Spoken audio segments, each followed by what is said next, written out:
से जुड़े सभी ग्रुप के सभी साथियों को मेरा नमस्कार। मैं भावना सक्सेना, कला चर्चा समूह के द्वारा ताराचंद जी सर के निर्देशन में जो ये सृजन उत्सव कार्यक्रम चलाया जा रहा है, उसी के तहत मैं आप सबके सामने आज रूबरू हुई हूँ। मेरी आवाज़ तो क्लियर आ रही है ना? आवाज़ आ रही है क्लियर? मैं आज आपको अपने अनुभव और अपनी कला यात्रा किस तरह से मेरी रही है उसके बारे में आपको अपने एक्सपीरियंस शेयर करने की कोशिश करूँगी। तो जिस तरह से कि मेरा जन्म जो है वो राजस्थान में भीलवाड़ा ज़िले में हुआ है। भीलवाड़ा एक छोटा सा ज़िला है, पर वहाँ पे फड़ का काफ़ी प्रचलन है, तो वहीं से मेरा जुड़ाव हुआ। जब मैं स्कूल में थी तो छोटी छोटी पेंटिंग्स वगैरह बनाया करती थी।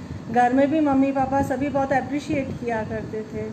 तो इसी तरह से एक बार ये जैसे अभी आजकल हॉबी क्लासेस चल रही हैं, उसी तरह से पहले स्कूलों में चलती थी, तो मैंने भी वहाँ पे ज्वाइन किया। तो एक बार महेश स्कूल हमारे पास में ही हुआ करता था, तो मैंने वहाँ पे ज्वाइन किया। तो वहाँ पे सबसे पहले मैंने फड़ पेंटिंग सीखने की कोशिश की। तो वहाँ पर एक हमको ट्रेसिंग पेपर दे दिया गया था।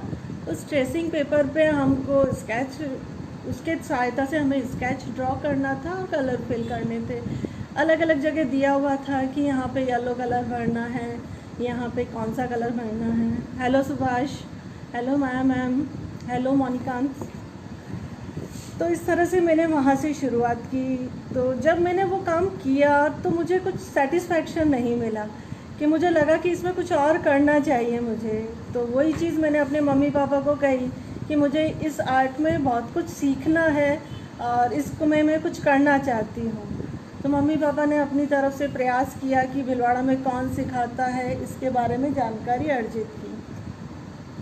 तो उनको पता चला कि भीलवाड़ा में जोशी परिवार है, वो इस आर्ट को सिखाते हैं।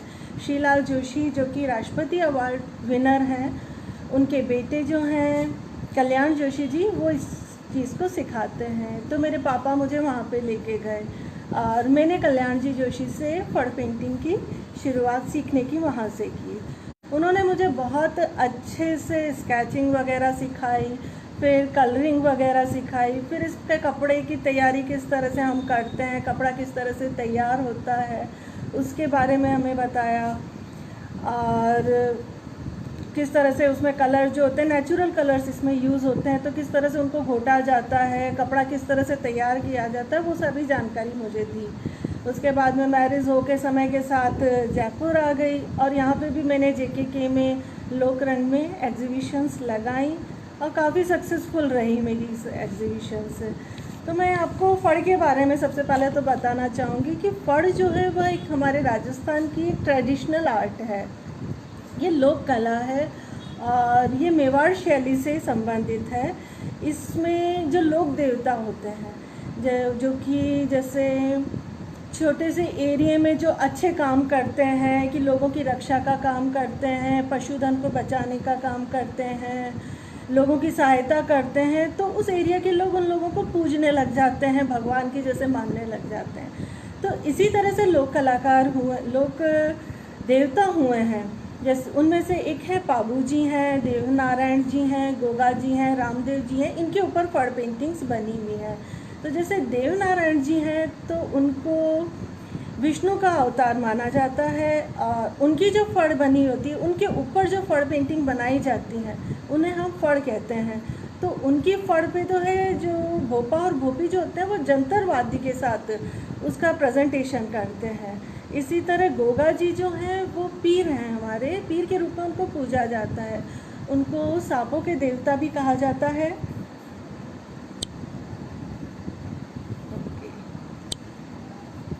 उनको सांपों का देवता कहा जाता है और सर्पदंश से जो पीड़ित होते हैं उनकी जो उपचार का काम होता है वो करते थे, उनको इलाज से मुक्ति दिलाते थे, तो इसलिए उनको सांपों के देवता के रूप में पूजा जाता है। इसी तरह रामदेव जी की भी फड़ बनती हैं। रामदेव जी की फड़ पहले प्रचलन हाड़ौती क्षेत्र में था, उसके बाद इसका प्रचलन मेवाड़ और मारवाड़ में भी होने लगा और आजकल तो सभी जगह पूरे राजस्थान क्या पूरे भारत में ही फड़ बन रही हैं। तो इस तरह से राजस्थान में पाबू जी की फड़ बन रही है, देवनारायण जी की भी बनती हैं, गोगा जी की भी बनती हैं और रामदेव जी की भी बनती हैं। तो मैंने जो फड़ पे काम किया वो जनरली पाबू जी की फड़ पे किया है। तो मैं पाबू जी की फड़ के बारे में आपको बताना चाहूँगी कि पाबू जी जो हैं वह राजस्थान के लोक देवता हैं। और राजस्थान के लोक देवता हैं। पाबू जी के जन्म के बारे में मैं बताना चाहूँगी कि पाबू जी के पिताजी जो थे हरिदास जी थे। हरिदास जी एक बार शिकार के लिए जंगल में गए हुए थे। तो वो जब लौट रहे थे तो काफ़ी अंधेरा हो गया था, रात हो गई थी। तो वो एक तालाब के किनारे रुक गए।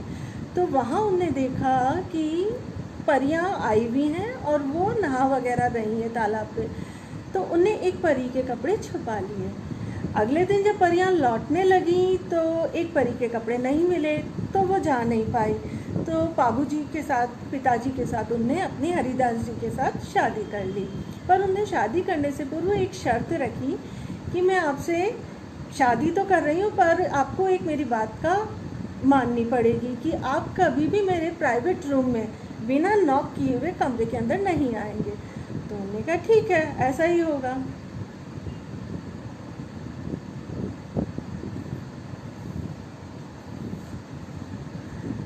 ऐसा ही होगा। नेक्स्ट इस तरह से समय बीतता गया। फिर पाबू जी का जन्म हुआ।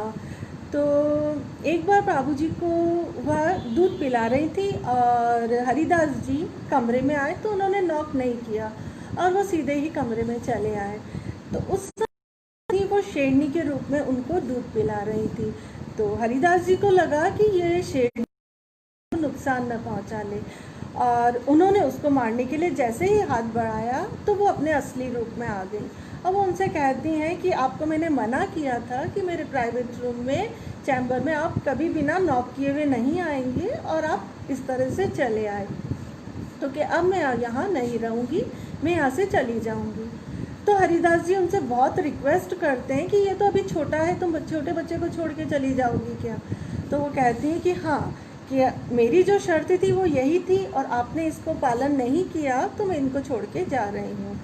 उसके बाद वो कहती हैं कि जब ये बड़ा होगा तो मैं इसको अपनी पीठ पर खिलाऊंगी। पीठ पर खिलाने का मतलब क्या होगा आगे मैं आपको बताऊंगी। और इस तरह से वो उनको छोड़ के चली जाती हैं। तो जब पाबू जी बड़े होते हैं तो उन्हें पता चलता है कि उनकी माँ जो है वह केसर कालमी घोड़ी के रूप में अवतरित हुई हैं और वो घोड़ी जो है वो 2 विडो लेडीज़ के पास है। तो जो ये पाबू जी की मैं कहानियाँ सुना रही हूँ, इन्हीं कहानियों को फड़ के रूप में चित्रित किया जाता है और उन्हीं कहानियों को फड़ में बताया जाता है। तो उसी को जब हमारे पास स्टोरीज़ पता नहीं होंगी तो हम फड़ में चित्रित क्या करेंगे, इसीलिए मैं वो स्टोरीज़ आपको बताने का कोशिश कर रही हूँ।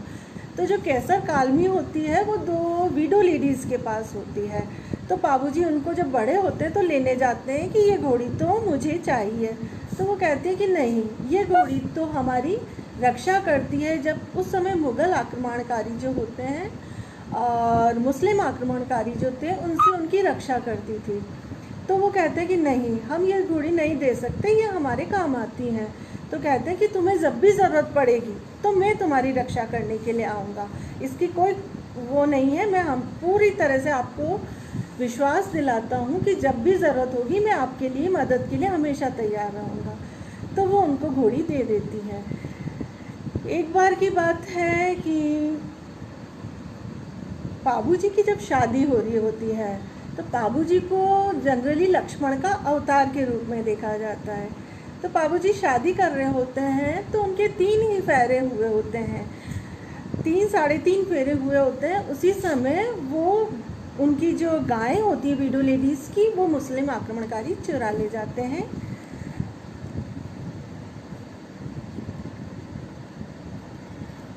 मुस्लिम आक्रमणकारी चुरा ले जाते हैं तो वो चील के रूप में पाबू जी के पास आती हैं।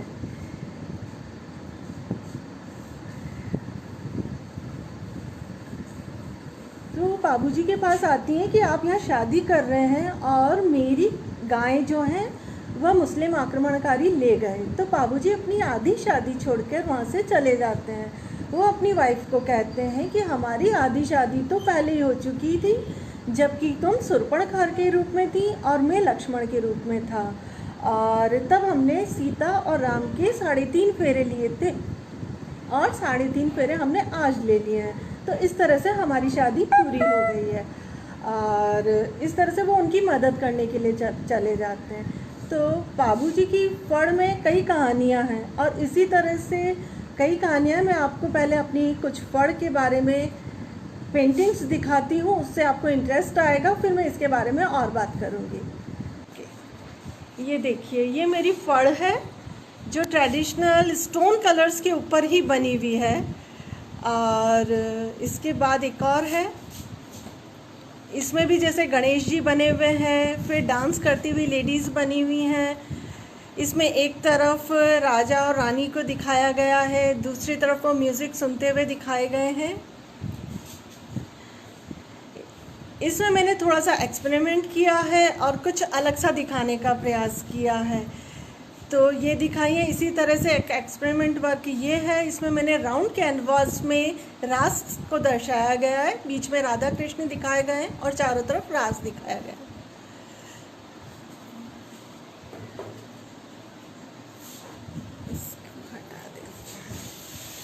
एक ये है, जैसे इसमें भी मैंने फ्लावर्स के बीच में जो मेरी थीम थी ड्रीम कैचर, उसी को लेकर और फड़ को लेकर मैंने मिक्स काम किया है। इसमें भी इसी तरह से मैंने राधा और कृष्ण को ही दिखाया है। ठीक है, एक ये है। इस तरह से कुछ पेंटिंग्स मेरी हैं। अब आपको पेंटिंग्स कैसी लगी? कुछ अच्छा लगा? Hello everybody, thank you sir, TC sir. Hello Anjali कि किस तरह से फड़ किन कहानियों के ऊपर बनाई जाती है। तो जब हम फड़ बनाते हैं तो उसके स्टार्टिंग में हम जैसे गणेश जी रिद्धि सिद्धि से चालू करते हैं, उसके बाद दशावतार को बनाया जाता है, उसके बाद बाबूजी के जन्म को दिखाया जाता है, फिर उनके विवाह की कहानियों को दिखाया जाता है, फिर किस तरह से उनने वीरतापूर्ण कार्य किए, किस तरह से वो लोगों की रक्षा करते थे, उन चीज़ों को दिखाया गया है। तो इन्हीं के ऊपर बेस्ड होती है हमारी ये फड़ पेंटिंग्स। इसमें पर्टिकुलर कलर्स यूज़ किया जाते हैं, 5, 6, 7 कलर्स ही होते हैं एक ब्लैक को मिला के, कि जैसे येलो है, रेड है, ग्रीन है, ऑरेंज है, ब्राउन है, ब्लू है और ब्लैक कलर्स है। तो इनको यूज़ करके हम बनाते हैं। कई स्टोन्स कलर्स भी मार्केट में मिलते हैं, हम उनको पहले भिगो के रखते हैं, उसके बाद उनको घोटा जाता है, उसमें हम गोंद मिलाते हैं और खड़िया मिला के घोटते हैं और इस तरह से ट्रेडिशनल कलर्स जो है स्टोन्स कलर्स वो हम तैयार करके भी बना सकते हैं। और मार्केट में जैसे पोस्टर कलर्स वगैरह मिल रहे हैं तो हम उनको भी उसमें यूज़ कर सकते हैं। तो इस तरह से तो हमारे कलर्स तैयार हुए। उसके बाद हम जो इसमें कपड़ा यूज़ करते हैं वो कॉटन का होता है। कॉटन के ऊपर चावल का जो है मांड लगाया जाता है, उसके बाद उसको कोई स्मूथ सरफेस हो, यदि आपके पास स्टोन हो या कुछ भी हो, स्मूथ सरफेस होना चाहिए, उससे उसको घोटा जाता है, अच्छे से घिसा जाता है ताकि वो चिकना हो जाए और जो हम कलर लगाएं वो फैले भी नहीं और ज़्यादा एब्जॉर्ब भी नहीं करे और डिस्प्ले भी बहुत अच्छा हो, इसलिए उसका सरफेस को चिकना किया जाता है। तो जनरली इसमें जो होते हैं साइड फेस बनते हैं, कि मैं आपको दिखाती हूँ कुछ फेसेस।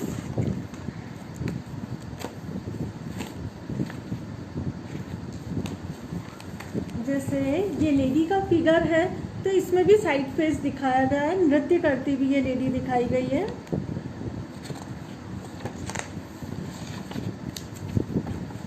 इसमें ये बैठा हुए फिगर दिखाए गए हैं जैसे, तो जनरली इनमें साइड फेस को यूज़ किया गया है।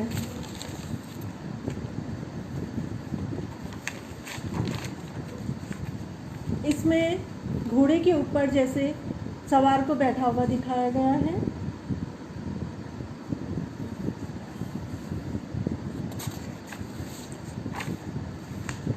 हाथी इसमें इस तरह से बनाया जाता है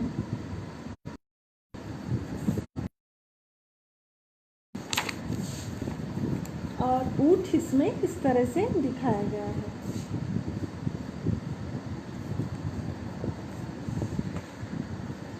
तो जनरली जो कहा जाता है कि ऊँटों को जो राजस्थान में लाने का श्रेय है वो पाबूजी को ही जाता है, कि पाबूजी ने अपनी भतीजी से प्रॉमिस किया था कि वो जब शादी होगी तो वो उसको गिफ्ट में कैमल देंगे। शादी होती है, पाबूजी शादी की भागदौड़ कि मैंने कुछ प्रॉमिस किया हुआ था और वो देना भूल जाते हैं। तो उनकी भतीजी को ससुराल में सुनाया जाता है कि ये तुम्हारे काका ने तो तुम्हें घोड़ा ऊँट दिया ही नहीं। तो पाबूजी को पता चलता है, तो पाबूजी उसको लेने के लिए लंका में जाते हैं। तो लंका में पाबूजी के साथ एक रत्ना राई का व्यक्ति भी जाता है। तो कैमल जो है पाबूजी लंका से राजस्थान में लेके आए हैं, ऐसा मान्यता है। और जो पाबूजी की फड़ जो है वह रावण हत्ता के साथ गाई बजाई जाती हैं। तो जो रावण हत्ता है उसके विषय में भी माना जाता है कि ये रावण हत्ता जो है वह रावण का प्रिय वाद्य था, वो उसको बहुत अच्छे से बजाते थे और उनका प्रिय वाद्य था। वह उनके साथ जो पाबूजी के साथ एक व्यक्ति गया था रत्ना राई का करके, वो उस वाद्य यंत्र को वहाँ से लेके आया था और तभी से वो वाद्य यंत्र भी राजस्थान में इस तरह से पुरानी प्राचीन समय में प्रचलित हुआ। तो ये जो रावण हत्ता है वो गज के साथ इस तरह से बजाया जाता है। गज के दोनों तरफ घुंघरू लगे हुए होते हैं।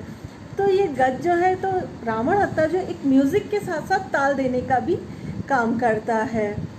तो ये बहुत ही अच्छा इसका प्रेजेंटेशन होता है और बहुत खूबसूरती से इसको प्रेजेंट किया जाता है। मैं आपको उसके बारे में भी बताऊंगी। तो जो ये हमारी फड़ पेंटिंग्स होती हैं, इनको प्रस्तुत करते हैं ये जो मंदिरों के पुजारी, जैसे कि भोपा और भोपी कहते हैं, वो इनको प्रस्तुत करने का काम करते हैं। तो ये जो फड़ होती है ये करीब 700 साल पुरानी परंपरा है, जो कि हमारे कल्याण जी सर के परिवार में ही 700 साल से ये परंपरा चली आ रही है। ये करीब 30 से 50 फीट तक की लंबी होती हैं और इसमें पूरी पाबूजी है या देवनारायण जी है या गोगा जी है, जिस भी देवता के ऊपर बनाई गई है, पूरी की पूरी स्टोरीज होती हैं। तो ये भोपा और जो भोपी होते हैं ये एक साक्षात देवता के रूप में इस फड़ को पूजते हैं। उनका मानना है कि इसमें साक्षात देवता वास करते हैं और जब ये एक बार वो खोल लेते हैं पढ़ने के लिए तो बिना पढ़े वो इसको बंद नहीं करते हैं, उनका ऐसा मानना है। तो जब इसको वाचन किया जाता है तो भोपी के हाथ में तो एक लालटेन होती है और भोपा के हाथ में ये रावण हत्ता वाद्य यंत्र होता है। तो वो भोपी जो होती है एक एक जगह पे उस लालटेन को लेके जाती है और एक स्टोरी के सामने फोकस करती है और भोपा जो होता है वो नृत्य के साथ साथ उस स्टोरी के बारे में बताता है। तो बहुत ही खूबसूरत अंदाज लगता है, बताने का भी एक बहुत खूबसूरत तरीका लगता है। और प्राचीन समय में मनोरंजन के तो साधन कुछ हुआ नहीं करते थे, तो ये फड़ का वाचन बहुत ही खूबसूरत तरीके से किया जाता था और लोग बहुत उसमें जुड़ जाते थे। कि कई बार तो जैसे लोगों की मान्यता होती थी कि कई बार वो कहते थे कि हमारी ये मान्यता पूरी हो जाएगी, ये हमारी ये मन्नत पूरी हो जाएगी तो हम घर में फड़ का वाचन कराएंगे। तो इस तरह से कई लोग घर में फड़ों का वाचन कराते थे। तो वो अपने सगे संबंधियों को, अपने रिश्तेदारों को भी इसके लिए आमंत्रित करते थे और कई बार तो पूरा पूरा गांव इसको देखने आता था। तो ये कहानी एक क्रम वाइज नहीं है। जो फड़ बनी होती है जिगजैग में बनी होती है कि कुछ स्टोरीज लेफ्ट में है, कुछ मिड में है, कुछ लास्ट कॉर्नर पे है। तो अलग अलग मतलब उसकी चारों तरफ घूमते घूमते उसका प्रेजेंटेशन होता है। और इसका प्रेजेंटेशन करते समय जब भोपा और भोपी को जो देखने आते हैं वही उनको अन्न वगैरह हैं, गोवंश जैसे कि गाय वगैरह का दान कर देते थे, गाय बकरी का और अनाज का। तो इससे उनका गुजारा चलता था। तो ये उनका एक आजीविका का साधन भी था और वो अलग अलग जगहों पर जा कर के फड़ का वाचन किया करते थे। तो उसी तरह से ये अलग अलग स्टोरीज़ हैं जो कि जिसमें कि ये लोग फड़ का वाचन करते थे और लोग बाग उनको अन्न धन और गाय वगैरह दे करके उनकी आवश्यकताओं की पूर्ति किया करते थे। तो फड़ का वाचन जो है वैसे तो साल भर होता है, किंतु बरसात के समय और श्राद्ध पक्ष में इसका आयोजन नहीं किया जाता है क्योंकि तब उनका मानना है कि इस समय देवता सोए हुए होते हैं, तो उनको वह परेशान नहीं करते हैं और उस समय उसका निषेध माना जाता है। तो पूरे साल होता है, शुक्ल पक्ष के 11वें दिन से ही इसका वाचन स्टार्ट होता है और उसके बाद सिर्फ बरसात के मौसम में और श्राद्ध पक्ष में इसका वाचन नहीं होता है। और इसमें यह भी वो फड़ को जो भोपा और भोपी होते हैं एक पवित्र स्थान पर रखते हैं। जब फड़ का वाचन वो करते हैं तो इसको अगरबत्ती से जिस भी देवता की वो फड़ कर रहे हैं उसकी पहले आरती करते हैं, पूजा करते हैं, उसके बाद उस फड़ को खोलते हैं और उसके बारे में वो उनका वाचन चालू करते हैं। तो फड़ एक ऐसी कला है जिसमें चित्रांकन भी है, गायन भी है, वादन भी है और नृत्य भी हो रहा है, तो कि बहुत ही खूबसूरत मिश्रण हो जाता है इसका। और जो ये बाबूजी के जो फड़ है उसको ये लोग इतना पवित्र मानते हैं कि यदि वो कट गई या कहीं से फट गई तो वो उसको नष्ट नहीं करते हैं बल्कि उसका विसर्जन करते हैं। वह पुष्कर में जा कर के इसको नदी में बहा देते हैं, विसर्जित कर देते हैं, या फिर किसी पवित्र नदी में उसका विसर्जन करते हैं। तो उन लोगों के लिए बहुत ही पवित्र वस्तु इसको माना गया है। तो इस तरह से ये फड़ की कहानी मैंने कुछ आपको बताई है। और फड़ के जो ये कालिदास समारोह होता है उज्जैन में, तो 2 सालों से मैं भी उसमें प्रदर्शनी में पार्ट ले रही हूँ। उसमें चित्र प्रदर्शनी भी होती है जो कि एक इंडिया लेवल का बहुत बड़ा प्रोग्राम है। और पिछले 2 वर्ष से मेरी पेंटिंग उसमें सेलेक्ट हो रही है। तो मैं आपको वो 2 पेंटिंग्स अपनी दिखाती हूँ कि उसमें मैंने एक तो जो लास्ट ईयर की एग्जीबिशन थी उसमें मेघदूत टॉपिक था कालिदास का, उसके ऊपर आपको बनानी थी पेंटिंग, तो मैंने उसको फड़ में बनाया। और बिफोर लास्ट ईयर उस पे टॉपिक था मालविकाग्निमित्र जो कि कालिदास का नाटक है, तो मैंने उस पे फड़ बनाई थी। मैं वो दोनों ही फड़ आपको दिखाती हूँ।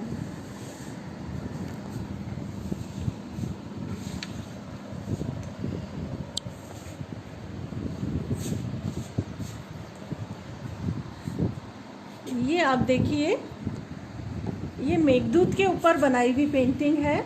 जैसे तो मेघदूत में ये होता है कि एक राजा होते हैं, सीधा ही रखना, इसमें एक राजा है और उनका एक पालक है, यक्ष है। वो राजा की सेवा रात दिन किया करता होता है।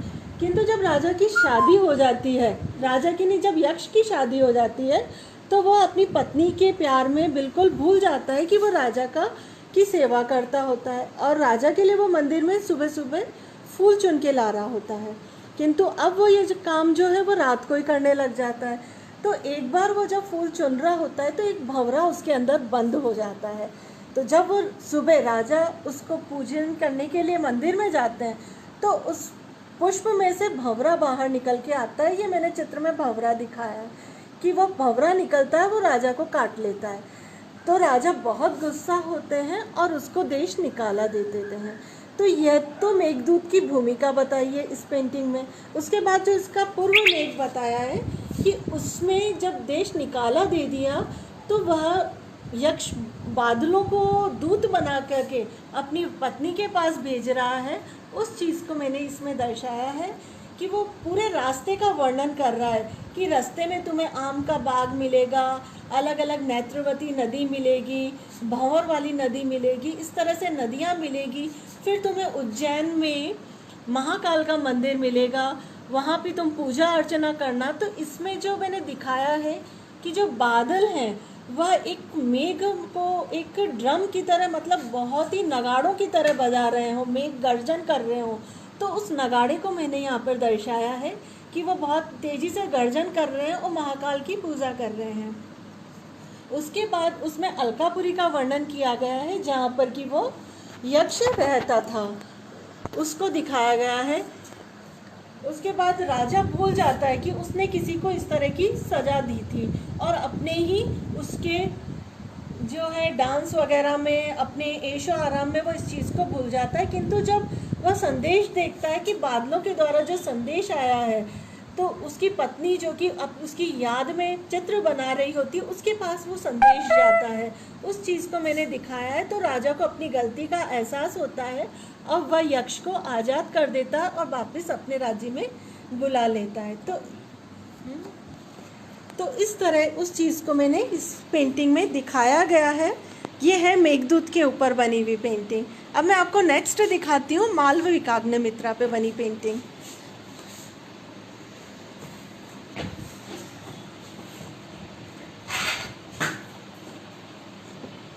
ये एक नाटक है मालविकाग्निमित्रा, और इसमें बताया गया है कि मालविका जो है वह मालव देश की राजकुमारी होती है, और उस समय राज्य में षड्यंत्र चल रहे होते हैं, अंदर ही झगड़े वगैरह चल रहे होते हैं। तो मालव देश पे जो है वह पड़ोसी राज्य हमला कर देते हैं।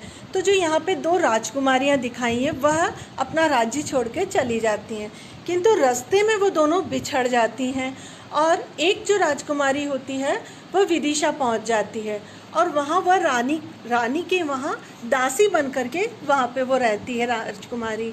उस चीज़ को मैंने यहाँ पे दिखाया है। उसके बाद किस तरह से वहाँ पे उसकी एक चित्र प्रदर्शनी होती है, उसमें वहाँ का राजा उसकी पेंटिंग को देखता है और वह उससे मन ही मन प्यार करने लगता है, और उसको वो अपने जो सहकर्मी है उनसे चर्चा करता है कि मुझे इस लड़की को से मिलना है, मुझे इससे शादी करनी है। फिर वो रानी जो होती है उसको पता चलता है, तो वो उसके विरोध करती हैं और वह मालविका को छिपा देती हैं, उससे मिलने नहीं देती हैं। पर फिर भी नए नए षड्यंत्र इसमें दिखाए गए हैं, और एंड में राजा को मालविका मिल जाती है और वह उससे शादी कर लेता है। तो मैंने इस चीज़ को इसमें दिखाया है। तो ये दोनों ही पेंटिंग्स को मैंने इसमें दिखाया गया था। उसके बाद भी जैसे आर्टिस्ट होते हैं तो आर्टिस्ट की भूख शांत नहीं होती है ना, उसे कुछ कुछ नया सीखने को ज़रूरत लगती रहती है कि मुझे और भी कुछ नया करना है। तो इसी उसमें जब मैं यहाँ जयपुर में आई तो मैंने चांद शिल्पशाला ज्वाइन किया। चांद शिल्पशाला में मैंने महेंद्र सिंह सोनी सर हैं, उनसे मिनिएचर आर्ट सीखी। मैंने मार्बल पेंटिंग सीखी। तो मैं आपको उसके बारे में बताऊँगी कि मिनिएचर आर्ट जो है वो भी जैसे एक ट्रेडिशनल वसली पेंटिंग जो होती है वसली शीट के ऊपर बनती है, या हैंडमेड शीट होती है उस पर बनती है। मैं आपको दिखाती हूँ।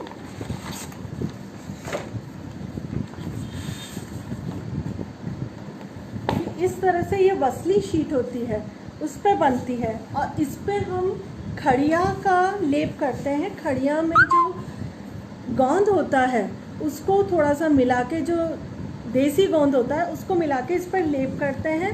उसके बाद इसके सरफेस को स्मूथ करने के लिए जहाँ खड़िया लेप किए उस सरफेस को कांच की तरफ रखेंगे, किसी कांच की टेबल पर या कोई भी कांच है आपका उस पर रख के उसको पीछे की तरफ से रब किया जाता है ताकि वो आगे से स्मूथ हो जाए। उसके बाद हम उसके ऊपर पोस्टर कलर्स हैं उनसे वर्क कर सकते हैं, या फिर स्टोन्स कलर्स हैं, नेचुरल कलर्स हैं, उनसे हम इन पे काम कर सकते हैं। तो मैं आपको कुछ अपनी ट्रेडिशनल आर्ट जो है, क्या मिनिएचर आर्ट है, उसको दिखाती हूँ। कुछ एक पेंटिंग्स मेरी हैं, मैं उसको आपको दिखाती हूँ।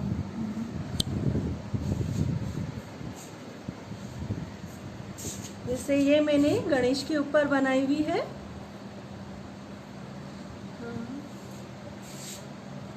ये जैसे हैंडमेड शीट पे बनी हुई है और वाटर कलर्स में बनी हुई है। ये भी वाटर कलर्स में बनी हुई है।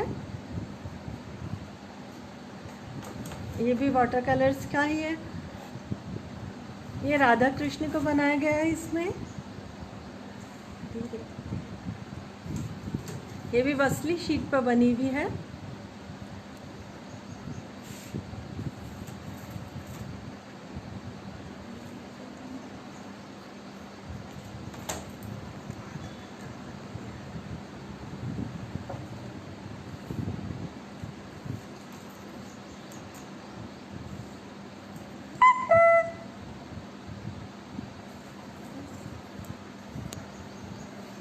कुछ एक मेरी 1 बाय 1 की आपको फॉर पेंटिंग्स दिखाती हूँ।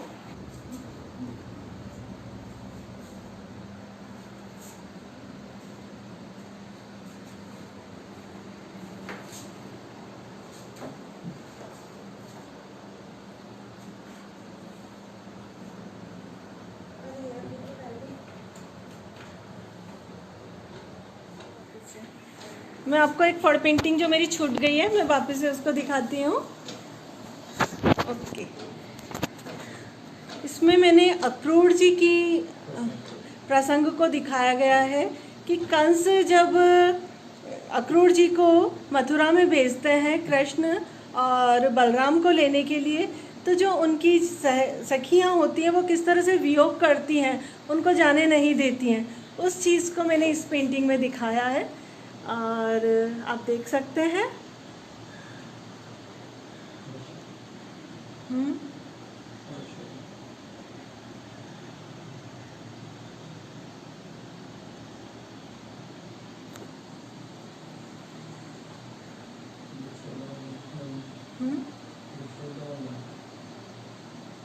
ठीक है, लाइट जला देना वापस से। Thank you ma'am, thank you Sangeeta ji, thank you Dilip Dave sir. तो इस तरह से मिनिएचर जो है हम वसली शीट पे कर सकते हैं।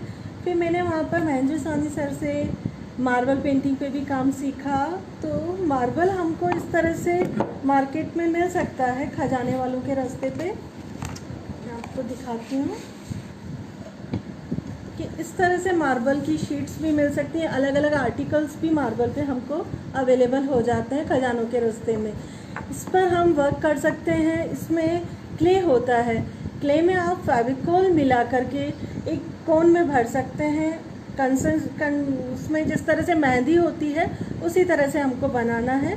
तो मेहंदी की तरह हम इस पर कॉन वर्क कर सकते हैं, जैसे मैंने इस प्लेट पर किया हुआ है।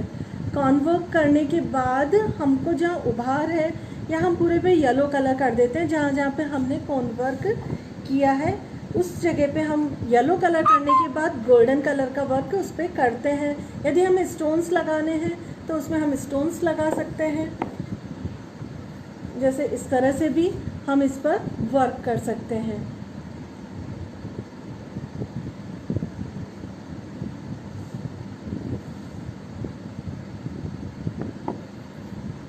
तो वहाँ मैंने चांद शिल्पशाला में स्केचिंग सीखी, फिर उनसे मार्बल वर्क सीखा और ऑयल पेंटिंग भी मैंने सीखी। उसके बाद मुझे किसी ने बताया कि कलानेरी आर्ट गैलरी है, वह भी बहुत अच्छा लोगों को प्रमोट करती है, अच्छा प्लेटफॉर्म है, तो आप वहाँ पे जाएं, वहाँ पे भी बहुत कुछ आपको सीखने को मिलेगा। तो मैंने कलानेरी आर्ट गैलरी ज्वाइन किया, काफ़ी समय वहाँ रही मैं। और विजय सर, सौम्या मैम से मेरा को बहुत सहायता मिली। उनने मुझे बहुत अप्रिशिएट किया, बहुत आगे बढ़ाया, बहुत नॉलेज दी। मेरी जहाँ गलतियाँ होती थी वो भी गलतियाँ वो बताते थे, और जहाँ शाही काम कर रही थी वो भी अप्रिशिएट वो पूरा करते थे। वहीं मुझे एक तरह से प्रोफेशनल नॉलेज जो है मुझे वहीं से मिली, जानकारी मिली। वहाँ पर मैंने लाखन सिंह जाट सर हैं, उनके साथ मैंने सीखा, उनको साथ काम करने का मुझे भी मौका मिला, उनको बहुत कुछ सीखने का मौका मिला मैंने। और वहाँ मैंने एक्रेलिक पेंटिंग सीखी, उनसे चारकोल पेंटिंग सीखी, पेस्टल पेंटिंग सीखी। मैंने काफ़ी कुछ मैंने सीखा और काफ़ी कॉम्पिटिशन्स वगैरह भी होते रहते थे और काफ़ी इनाम भी मैंने वहाँ पर जीते। उसमें कोई वो नहीं है। सौम्या मैम, विजय सर हमेशा आज भी पूरा साथ देते हैं। कभी कोई इवेंट होती है तो वो ज़रूर से बताते हैं, पार्ट लेने को बोलते हैं, कि हमेशा आगे होके मुझे सपोर्ट करने की कोशिश करते हैं। तो वहाँ मैंने बनाई कुछ एक्रेलिक पेंटिंग्स, मैं आपको दिखाने की कोशिश करूँगी।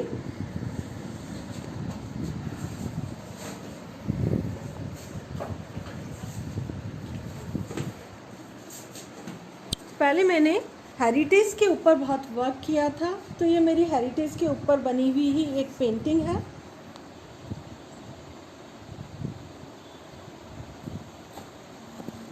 ये भी एक्रेलिक पेंट से बनाई हुई पेंटिंग है। इसमें लखनऊ का इमाम बाड़ा दिखाया गया है। इसमें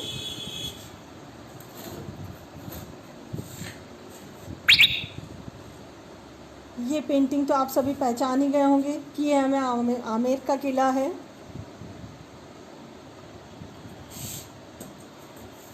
ये चारकोल से बना वर्क है, थोड़ा रिफ्लेक्शन आ रहा है, इसको थोड़ा सा सीधा करो, ठीक है, मेरा ही शक्ल दिख रही है बट तो ठीक है। ये वाटर कलर से बनाया हुआ वर्क है मेरा।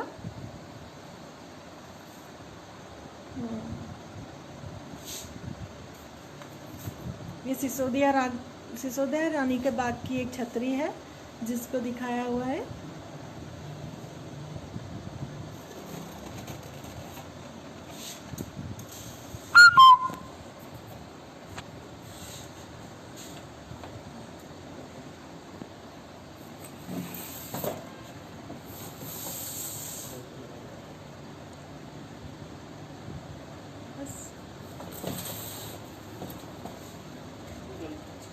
ये गलता जी का चित्रण किया गया है मैंने।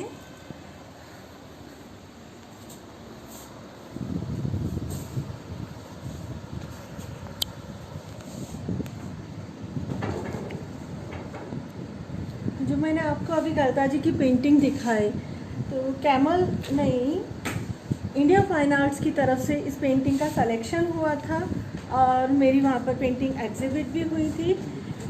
इसी के साथ ही मैंने एक अल्बर्ट हॉल की भी चारकोल में पेंटिंग बनाई थी जो कि कैमल आर्ट फाउंडेशन के थ्रू उसका सिलेक्शन हुआ था और उसका भी एग्जिबिट वो भी गैलरी में की गई थी। तो इस तरह से काफ़ी कुछ काम पहले स्टार्टिंग में हेरिटेज पे किया, चारकोल में भी बहुत सारा वर्क किया, एक्रेलिक में भी किया और इस तरह से पेस्टल में भी वर्क किया। पेस्टल में अभी मेरे पास काम दिखाने लायक है नहीं तो पेस्टल में भी वर्क किया है। तो इस तरह से मैंने दो ढाई साल वहाँ पर वर्क किया। मैं आपको अपनी एक पेंटिंग और दिखाती हूँ अल्बर्ट हॉल की। ये रही, इसका कैमल आर्ट फाउंडेशन की तरफ से सेलेक्ट हुई थी ये और मुझे इनाम भी मिला था इसके लिए। ओके,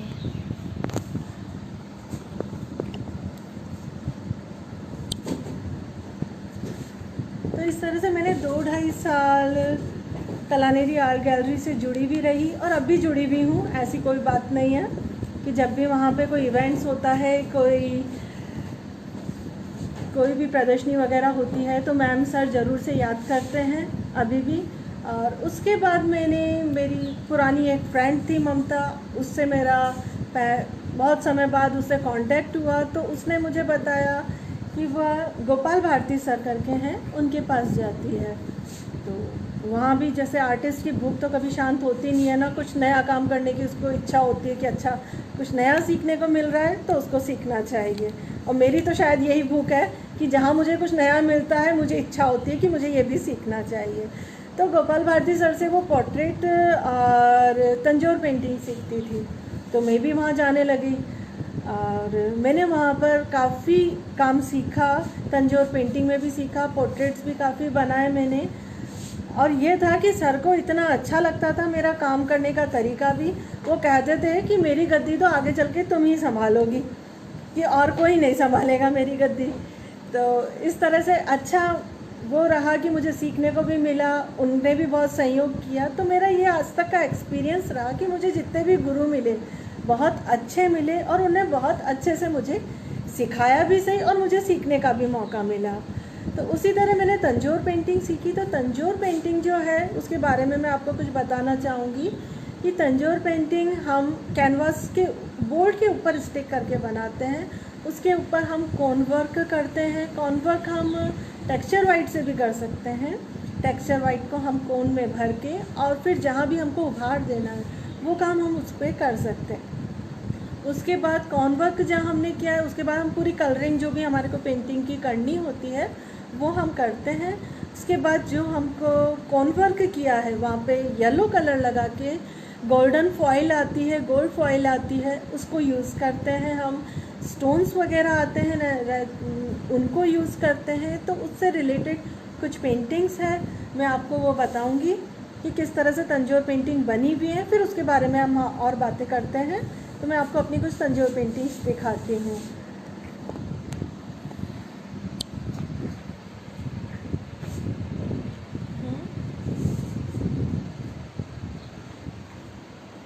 ये पेंटिंग है, जैसे ये अभी बन रही है और इसमें भी कृष्ण को दिखाया गया है। तो जो इसमें गोल्ड वर्क करना है वो इस तरह से करना है। तो ये सारा जो वर्क है वो टेक्सचर वाइट से किया हुआ है और पूरी पेंटिंग पे कलरिंग होने के बाद अब इस जगह पे जैसे इस तरह से हम गोल्ड वर्क लगाते हैं। ये गोल्ड फॉइल है तो बहुत पतली होती है कि हवा भी चलती है तो उड़ने का डर रहता है, इधर उधर गिर जाती है, तो हमें इसको पंखा बंद करना होता है। और जब हम येलो कलर लगाते हैं उसके बाद इसको लगाते हैं तो जो गोल्ड येलो कलर है वो थोड़ा चिपचिपा जैसा हो जाता है कि हम हाथ लगाएं तो हमारे ऊपर हाथ नहीं आए, कलर हमारे ऊपर हाथ पर नहीं लगे, किंतु उसमें स्टिकनेस हो, तब हम उस गोल्ड फॉइल को इस पर लगाते हैं। उसके बाद हम इनमें चिपकाने वाले होते हैं स्टोन्स, वो तो हम वैसे ही चिपका सकते हैं जो फैब्रिक ग्लू होता है उससे, और स्टोन्स जो होते हैं वो नुकीले होते हैं पीछे से, तो हम ड्रिल करके उनमें छेद करके और फिर स्टोन्स को स्टिक करते हैं इनमें। तो मैं स्टोन्स स्टिक की भी आपको पेंटिंग्स दिखाती हूँ कि इस तरह से हम उस पेंटिंग्स को बनाते हैं। अब ये मेरी पेंटिंग है जैसे, तो इसमें हमने स्टोन्स कहीं पे तो चिपकाने वाले लगे हुए हैं और कहीं पे ये ड्रिल करके और स्टोन्स लगाए हुए हैं।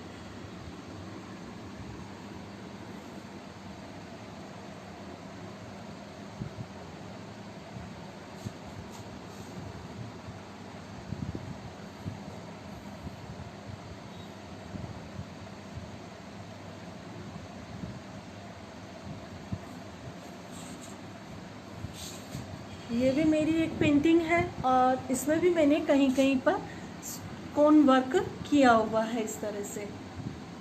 और इस पेंटिंग के लिए मुझे इंटरनेशनल अवार्ड से सम्मानित किया गया था लास्ट ईयर। ये आपको पेंटिंग थोड़ी पूरी दिख नहीं पा रही होगी।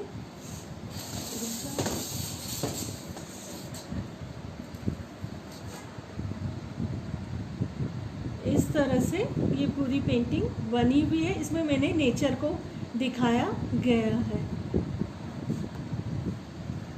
इसी तरह से ये एक और मेरी पेंटिंग है, इसमें भी कोन वर्क है थोड़ा बहुत, और बाकी ऑयल कलर से इस पेंटिंग को बनाया गया है।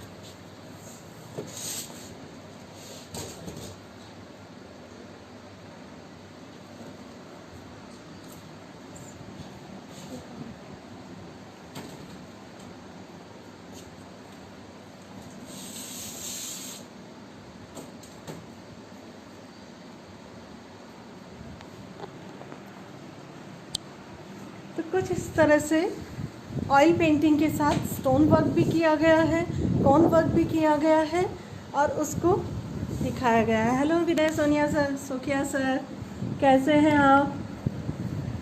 ऑस्ट्रेलिया में भी सर हमारी याद रख लेते हैं। अब मैं आपको कुछ एक तंजौर पेंटिंग दिखाती हूँ। ऐसे दिखा, हाँ, ये लकड़ी के ऊपर जो सांचा है उसके ऊपर बनी हुई है। और इसमें भी जैसे पहले कलरिंग किया गया है, उसके बाद हमने ड्रिल करके इसमें छेद करके उसमें स्टोन्स को फिक्स किया गया है। ये श्रीनाथ जी के ऊपर बनी हुई पेंटिंग है। आप देख सकते हैं ये सारा उभार किया हुआ लकड़ी का ढांचा है। मैं अभी आपको दिखाऊंगी कि अलग से ढांचा किस तरह से मिलता है। मैं स्पेशली इसको नाथद्वारा से मंगवाती हूँ और फिर उस पर वर्क करती हूँ। ये पेंटिंग्स मेरी तैयार होते ही सेल आउट हो जाती हैं कि मेरे पास इस पर दिखाने को ज़्यादा काम आपके पास मेरे पास है नहीं आपको दिखाने के लिए, पर एक दिखाती हूँ कि इस तरह से एक लकड़ी के सांचे मिलते हैं नाथद्वारा में, उस पर हम वर्क करते हैं, इसके पीछे बोर्ड लगाते हैं, फिर इसके ऊपर काम करते हैं।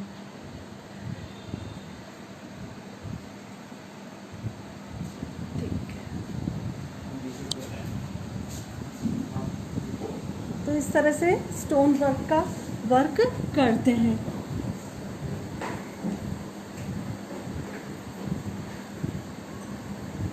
तो तंजौर पेंटिंग में मेन यही होता है कि हम ऑयल कलर्स यूज़ कर सकते हैं। एक बोर्ड के ऊपर अपने कैनवास को बहुत अच्छे से फेविकॉल के थ्रू हम पहले इसको स्टिक कर लें। उसके बाद हमें जो भी करना है उसको, जो भी पेंट करना है, जो भी कुछ बनाना है, राधा कृष्ण या कोई भी बनाना है, उसको हम अच्छे से ड्रॉ करके पेंट करें। उसके बाद हम उस पर स्टोन्स वगैरह लगाएं, गोल्ड वर्क लगाएं, तो वो बहुत ही अच्छे से निकल के आती है।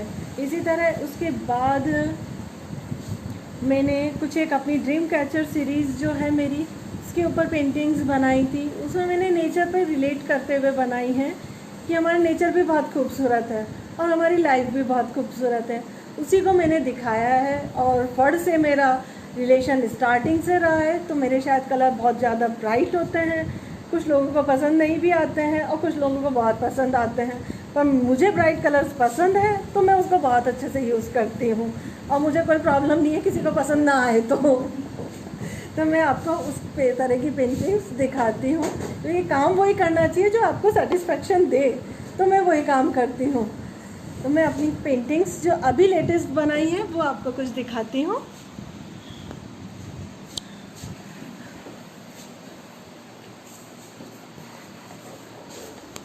जैसे ये मैंने अभी बनाई है। Okay,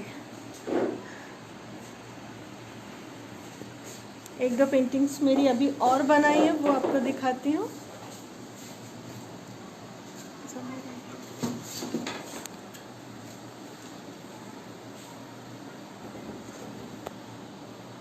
thank you Garima ji, thank you Priya ji, thank you तरु।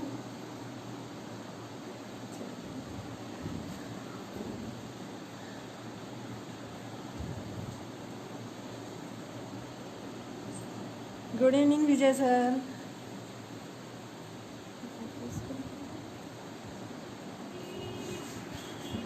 तो कुछ एक मेरी जो छोटी सी आर्ट गैलरी है जिसमें मैंने अपने कुछ काम प्रेजेंट डिस्प्ले कर रखे हैं, मैं वो दिखाती हूँ आपको।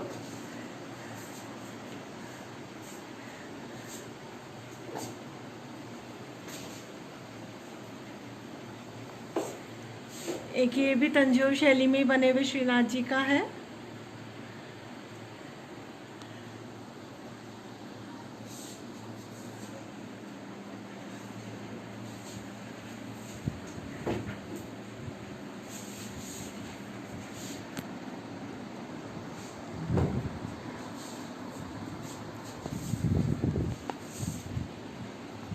ये रोटेट नहीं होता है।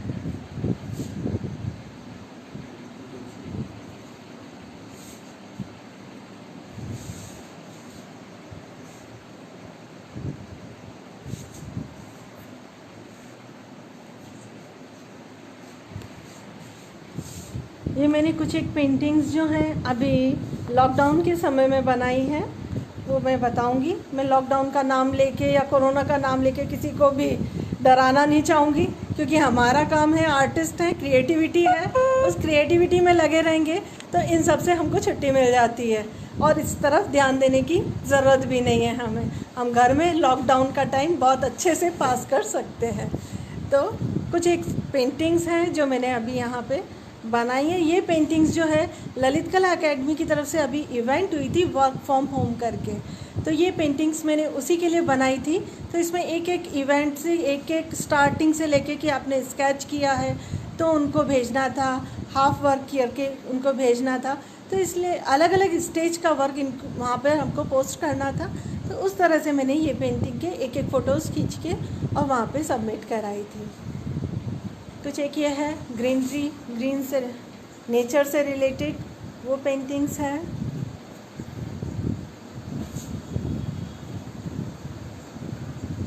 ये रही कुछ।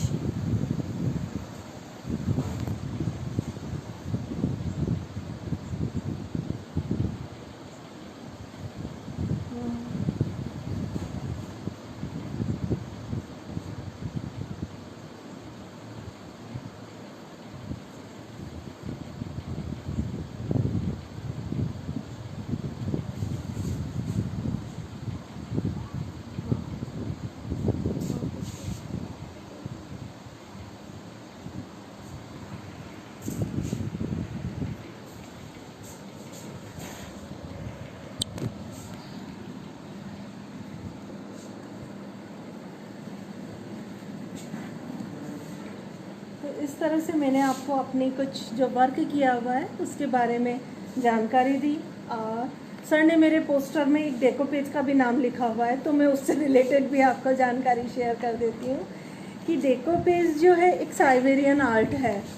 और इसमें जो होता है वहाँ पर तो काफ़ी फेमस है। टीसी सर ने इस बारे में बताया था कि पोस्टर में डाला था उनने। तो ये एक साइबेरियन आर्ट है और इसमें जो है टिश्यू पेपर्स होते हैं वो अलग ही आते हैं, अलग तरीके से बने हुए होते हैं, लेयर्स में होते हैं ये। और इनको जो है फैब्रिक ग्लू आता है, उसके थ्रू हम इस पे चिपका करके और इनको बनाते हैं। उसमें फर्नीचर्स वगैरह को भी हम बिल्कुल रिनोवेट कर सकते हैं। कई जो वेस्ट चीज़ें हैं या पेन स्टैंड्स वगैरह हैं या ज्वेलरी बॉक्स हैं या गिफ्ट आइटम्स हैं, वो भी हम इनके द्वारा बहुत अच्छे उसमें डिस्प्ले कर सकते, खूबसूरती से उनको बना सकते हैं। तो इसमें इस तरह से 3 लेयर्स टिश्यू पेपर्स होते हैं।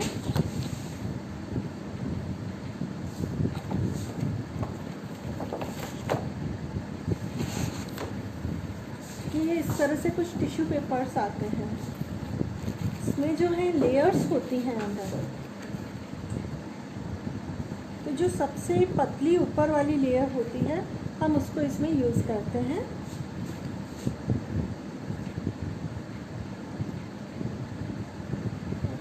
खुल नहीं रही है।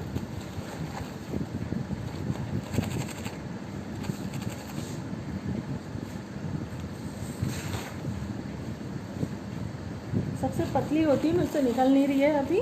सबसे पतली लेयर होती है तो उसकी डिज़ाइंस को हम कटिंग कर लेते हैं और उसके बाद फैब्रिक ग्लू से कोई भी सरफेस हुआ, यदि वो लकड़ी का है तो लकड़ी पे, जिस तरह से ये पेन स्टैंड है आप ये देख रहे हैं, तो पेन स्टैंड पे इसी तरह से ये जो टिश्यू पेपर्स है वो कट किया हुआ है और उसको इस पर स्टिक किया हुआ है।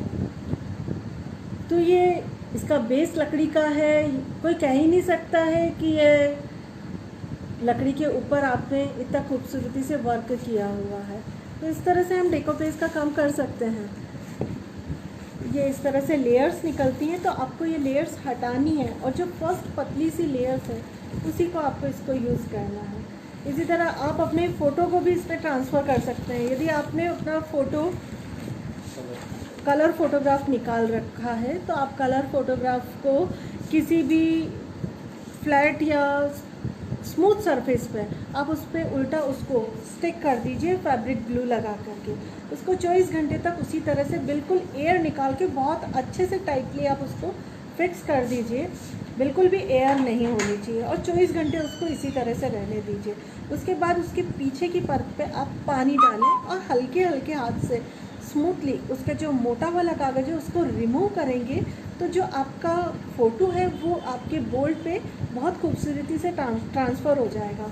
और उसके बाद आप उसको बाहर से डेकोरेट कर सकते हैं और बिल्कुल ऐसा लगेगा कि जैसे आपने पोर्ट्रेट बनाया है। ये लगेगा ही नहीं कि आपने किसी फ़ोटो को उस पर ट्रांसफ़र किया है।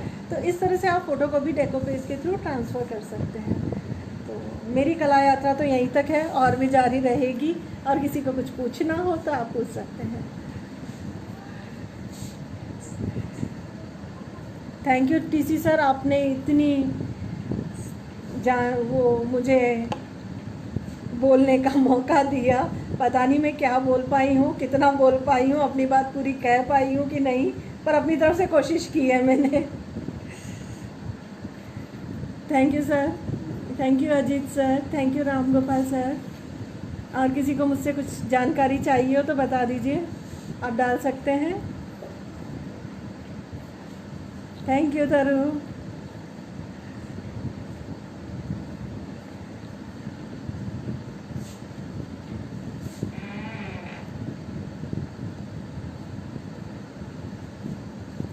Thank you Surendra sir.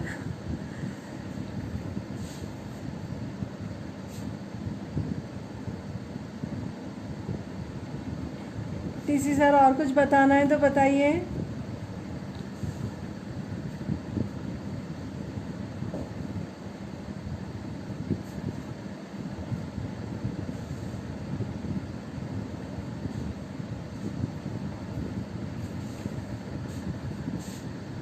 Sir कला चर्चा टीम के साथ ये तो बहुत ही अच्छा सवाल किया है आपने और मैं वो बताना भूल गई थी।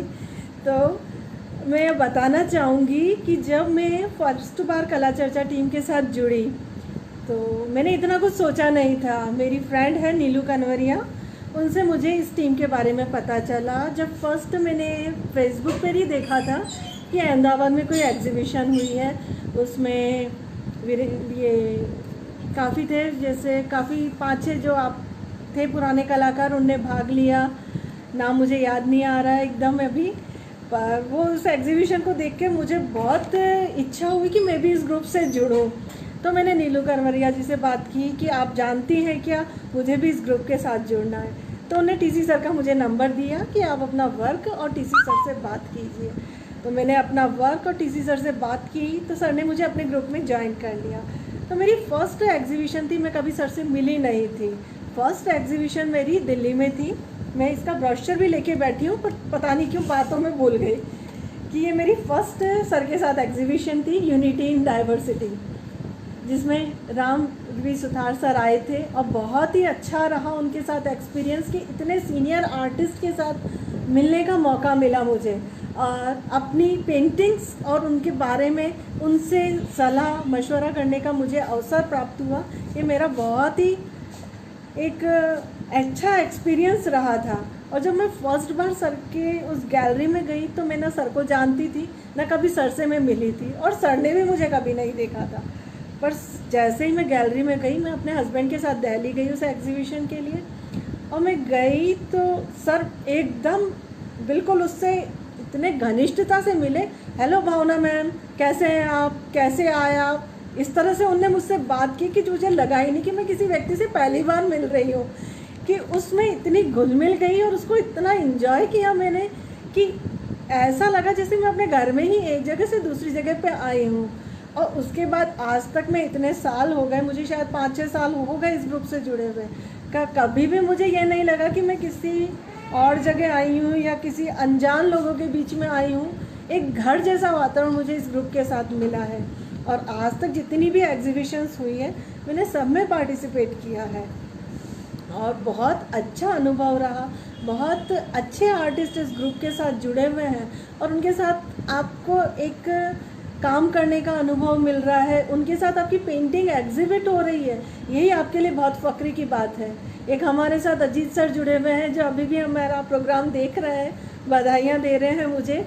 इतने डेडिकेटेड हैं कि इतनी एज होने के बाद भी लास्ट ईयर जब हमारी ललित कला एकेडमी में एग्जीबिशन थी तो सर खुद कार ड्राइव करके बड़ौदा से जयपुर आए उस एग्जीबिशन के लिए।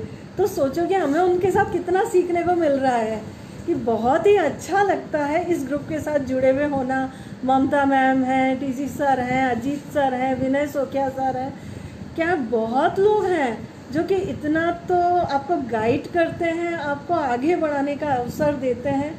तो बहुत ही अच्छा अनुभव है। जो नहीं जुड़ा हुआ है आर्टिस्ट होके, तो वो भी जुड़ना चाहिए उसको इस ग्रुप से, कि आपको आगे आने का अवसर मिलेगा। मैं इस ग्रुप में, मतलब मैं तो इस फील्ड में बहुत कम लोगों को जानती थी, पर जैसे ठीक है इतना हेजिटेशन होता था कहीं जाने में, परंतु इस ग्रुप से जुड़ने के बाद आगे से आगे लोगों से मिलने का, आगे से आगे लोगों को जानने का कभी इस तरह का हेजिटेशन अब रहा ही नहीं, कि बहुत मज़े से बहुत इंजॉय कर रही हूँ इस ग्रुप को सर।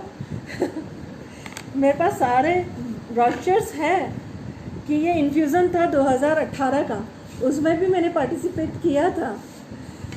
फिर ये लावण्या हमारी एग्जीबिशन हुई थी राजकोट में, ये उसका ब्रोशर है। सर ने उसमें मुझे क्यूरेटर बनाया था और मैंने उसको ऐसे कोशिश की है बहुत अच्छे से संभालने की, अपनी क्यूरेटरी दिखाने की उसका पूरा प्रयास किया है। फिर ये जयपुर में इन्फ्यूज़न हुआ था, उसका भी ब्रोशर है।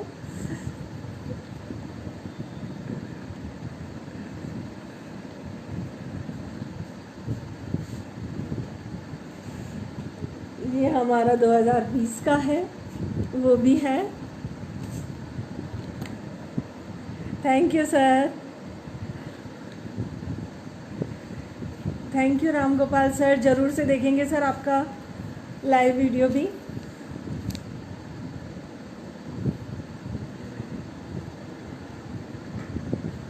सर लाइव भी पेंटिंग करेंगे, ज़रूर से करेंगे।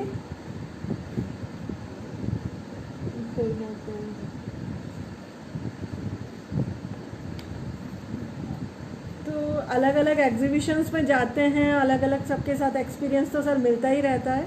तो मैं एक बचपन की एक छोटी सी शरारत आपके साथ शेयर करना चाहूँगी कि मुझे मतलब मम्मी थी हमारे स्कूल में, और सेम ही स्कूल में हम, मम्मी जिस स्कूल में टीचर थी उसी स्कूल में हम पढ़ते थे।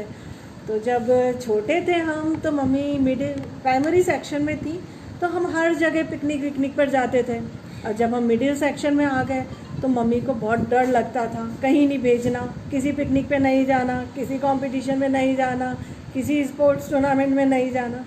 तो मेरे को बहुत चालाकी आती थी। तो एक बार ऐसे ही पिकनिक जा रही थी और मम्मी पापा को कहती हैं कि पेमेंट पापा दे देंगे, पापा मम्मी का नाम ले लेते कि पापा मम्मी पैसे दे देंगी। इस तरह से दोनों ही पैसे नहीं दे रहे थे और पिकनिक का लास्ट डे था। तो मम्मी को सब जानते थे स्कूल में, क्योंकि हम भी वहीं पढ़ रहे थे। तो एक टीचर से मैंने कहा, आंटी मम्मी पैसे देना भूल गई और आज लास्ट डे है, तो अब कैसे करूँ मैं? तो आप दे दो, कल मम्मी आपको दे देंगी। तो ठीक है, उन्होंने मेरे पैसे भर दिए। घर जाके मैंने मम्मी को कहा, टीचर ने कहा कि तुम टीचर की बेटी हो के उसमें नहीं जा रही हो पिकनिक पे, ये अच्छी बात थोड़ी है क्या? दूसरे सब जा रहे हैं और तुम लोग नहीं जाओगे, तुम टीचर्स के बच्चे हो के नहीं जाओगे। और मम्मी को कह दिया, मम्मी भी मान गई, उनको पैसे दे दिए और इस तरह से अपन हमेशा पिकनिक पे चले जाते थे। तो कि कभी पिकनिक इस तरह से हमने छोड़ी नहीं और बड़े मज़े से इसका लाभ उठाते थे। तो यही है सर, और कुछ? टाइम तो ओवर हो गया होगा। ठीक है सर,